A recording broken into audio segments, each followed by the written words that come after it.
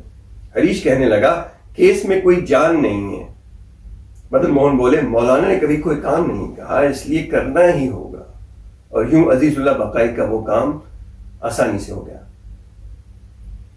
مدن موہن کے اسی طرح کے سلوک کی وجہ سے جو مجھ سے روا رکھتے تھے، میں نے 17 برس کی عمر میں جب وہ کارخانے کی حصہ داری کی کچھ فارم ایوزی ووٹ کے بھر کر لائے تو بلا چون و چرا ان پر دستخط کر دیے تھے.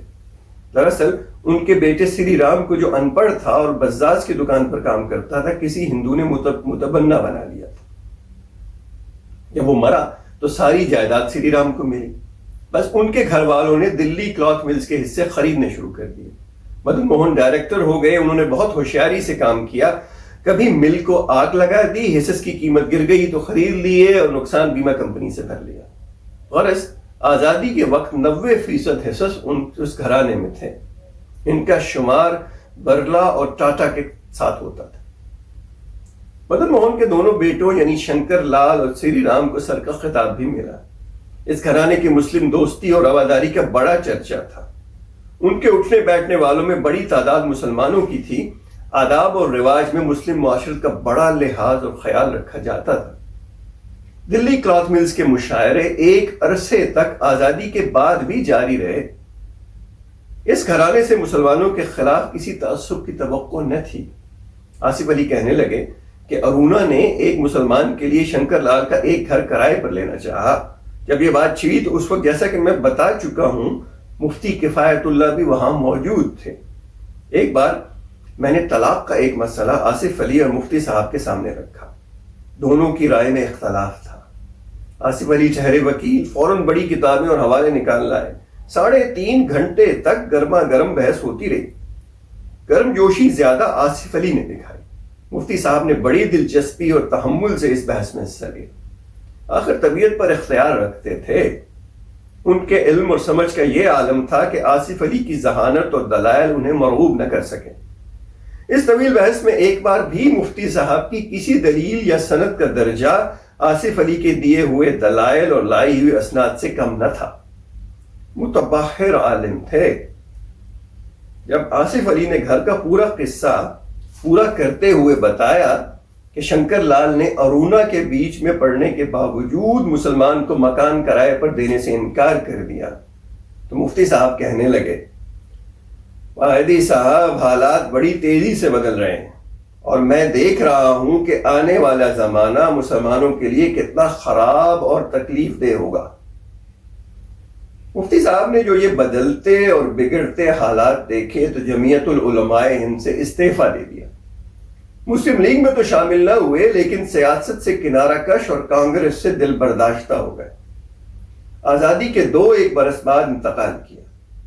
دینی حلقوں میں وہ بڑے نیک نام ہیں اور سیاسی حلقوں میں بھی ان کا نام سب بڑی عزت سے لیتے ہیں. سیاست میں حریف اور مخالف کے حصے ایسی عزت کہاں آتی؟ یہ تو مفتی صاحب کے مزاج کا فیضان ہے اور مزاج جیسا کہ میں نے کہا بڑا متوازن تھا.